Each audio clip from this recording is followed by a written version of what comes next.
Hello बच्चों, मैं हूं Monika Jakhar, lecturer in English. बच्चों, आज की इस वीडियो में हम करेंगे डस्ट ऑफ स्नो पोएम के क्वेश्चन आंसर्स, जिसमें कि टेक्सचुअल क्वेश्चंस भी हैं और कुछ अदर इंपॉर्टेंट क्वेश्चंस भी हैं, और साथ ही में इस पोएम का थीम, इसका सेंट्रल आइडिया और इसकी समरी भी है। तो बच्चों, इससे पहली दो वीडियो में हमने poem word to word explanation की थी इस पोएम की, और इसके कॉम्प्रीहेंशन पैसेजेस भी किए थे, और आज की इस वीडियो में हम इसके क्वेश्चंस करेंगे। तो चलिए शुरू करते हैं। फर्स्ट क्वेश्चन है, what is dust of snow, यानी कि डस्ट ऑफ स्नो क्या है। बच्चों, हालांकि ये क्वेश्चन बहुत ही सिंपल लगता हो, लेकिन ये इंपॉर्टेंट क्वेश्चन है। ये बहुत बार बोर्ड एग्जाम में आता है और इसका आंसर भी इतना ही सिंपल है। Dust of snow means particles of snow. Dust of snow का मतलब है पार्टिकल्स ऑफ स्नो, का मतलब बर्फ़ के कण, जो सूक्ष्म कण होते हैं उन्हें पार्टिकल्स बोला जाता है। आगे next question, where was the poet sitting, कवि कहाँ बैठा था। जैसा कि हमने पोएम में पढ़ा था, तो इसका आंसर होगा the poet was sitting under a hemlock tree. वह एक हेमलॉक नाम के पेड़ के नीचे बैठा था। आगे question number 3, where was the crow sitting, कौवा कहाँ बैठा था। इसमें एक क्रो का भी जिक्र किया गया है पोएम में। The crow was sitting in A hemlock tree, जो कौवा था वो पेड़ पर बैठा हुआ था। बच्चों, जब भी हम किसी पक्षी को ऐसा बोलते हैं कि वो पेड़ पर बैठा हुआ है, तो हम उसको इन बोलते हैं, ऑन नहीं बोलते। इस बात का आपने ध्यान रखना है। आगे next question, question number 4, what had given the poet a change of mood, यानी कि कवि का मूड किस तरह बदल गया। जैसा कि हम पोएम में पढ़ चुके हैं कि जब पोएम की शुरुआत होती है, कवि का मूड सैड था, the poet was in a sad mood, लेकिन अचानक उसका मूड बदल जाता है। वो कैसे बदलता है, तो आंसर होगा इसका, the poet was sitting under a tree, कवि एक पेड़ के नीचे बैठा था। ए हेमलॉक ट्री भी लिख सकते हैं आप। He was in a sad mood, वह उदास मूड में था। Suddenly a crow shook the tree, अचानक से एक कौवे ने पेड़ को हिला दिया, यानी कि उसके आकर बैठने से कुछ हलचल हुई। Some dust of snow fell on the poet, और उस हलचल के कारण, शेक होने के कारण, सम डस्ट ऑफ स्नो यानी कि कुछ जो बर्फ़ के कण थे वो कवि पर गिर गए। It change the poets mood, इससे कवि का मूड बदल गया। It saved his rest of the day, और इससे उसका बचा हुआ दिन भी बच गया। यानी कि जो कवि बहुत ज़्यादा उदास था, शुरू में किसी बात को लेकर चिंतित था या रिग्रेट कर रहा था, किसी चीज़ को रूड उसने कर रहा था, वो ड्यू कर रहा था, तो एक छोटा सा इंसिडेंस होता है कि एक कौवा आता है, उस पेड़ पर बर्फ़ होती है, कौवे के आने से पेड़ हिलता है और वो बर्फ़ कवि के ऊपर गिर जाती है, तो अचानक से उसका जो मूड था वो बदल गया। आगे next question, what kind of plant is a hemlock tree, hemlock tree किस तरह का प्लांट है, किस तरह का पौधा है।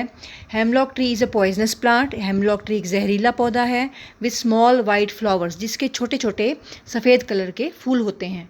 आगे 6 question, what was the effect of dust of snow on the poet, यानी कि डस्ट ऑफ स्नो का, बर्फ़ के कणों का कवि पर क्या प्रभाव पड़ा। इफेक्ट का मतलब होता है प्रभाव, तो आंसर होगा इसका, the poet was in a sad mood, कवि बहुत ही उदास था, उसका मूड अच्छा नहीं था। But fouling of dust of snow change the poets mood, लेकिन बर्फ़ के कणों के गिरने से कवि का मूड बदल गया। It saved his rest of day, उसका बाकी का जो दिन था वो बच गया, यानी कि बाकी का दिन उसने उदासी में नहीं बिताया, उसका मूड अच्छा हो गया। आगे बच्चों, हम इस पोएम के इसका समरी करेंगे, इसका थीम करेंगे और इसका सेंट्रल आइडिया, तीनों जो है वो एक ही क्वेश्चन में मैंने लिख दिया है। तो dust of snow is written by Robert Frost. सबसे पहले हम कवि का नाम बताएंगे कि डस्ट ऑफ स्नो पोएम जो है वो रॉबर्ट फ्रॉस्ट द्वारा लिखी गई है। In this poem the poet wants to give us a message, इस कविता में कवि हमें यह संदेश देना चाहता है, ये मैसेज देना चाहता है, that sometimes smaller incidences in life have larger significance. बच्चों, इसका बहुत ही सिंपल, देखने में पोएम बहुत ही सिंपल है, लेकिन इसका इतना ही गहरा मतलब है। कवि हमें यह संदेश देना चाहता है कि कभी कभी स्मॉलर इंसिडेंसेस, यानी कि छोटी छोटी घटनाएं जीवन में, हैव लार्जर सिग्निफिकेंस, यानी कि उनका बहुत गहरा मतलब होता है, बहुत गहरा मीनिंग बन जाता है। जैसे कि इसमें भी एक छोटा सा इंसिडेंस था, कवि बैठा है जी पेड़ के नीचे, हेमलॉक ट्री के नीचे, बहुत सैड मूड में है, अचानक से कौवा आकर पेड़ हिला देता है, बर्फ़ गिरती है उसके ऊपर और उसका मूड बदल जाता है। तो इस इंसिडेंस को हम बताएंगे। In this poem the snow, the hemlock tree and crow all are symbol of sadness. बच्चों, इसमें एक और बहुत इंपॉर्टेंट बात है कि इस कविता में कवि ने 3 चीज़ों का जिक्र किया है। एक तो क्रो, कौवा जो है, एक हेमलॉक ट्री और एक स्नो जो बर्फ़ है। तीनों ही सिंबल हैं सैडनेस के, ये यानी कि ये उदासी के प्रतीक माने जाते हैं। जैसे कौवे को भी हमारे यहाँ पर भी इल ओमन माना जाता है, अपशगुन की निशानी माना जाता है, इसी तरह ये तीनों ही सैडनेस के सिंबल हैं। Once the poet was sitting under a hemlock tree, एक बार जो कवि है वो एक हेमलॉक ट्री के नीचे बैठा था। He was in sad mood, वह बहुत ही उदास मूड में था, अच्छा मूड नहीं था उसका।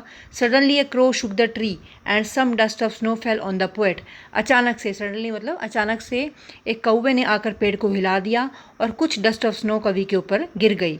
It change the poets mood, इससे कवि का मूड बदल गया।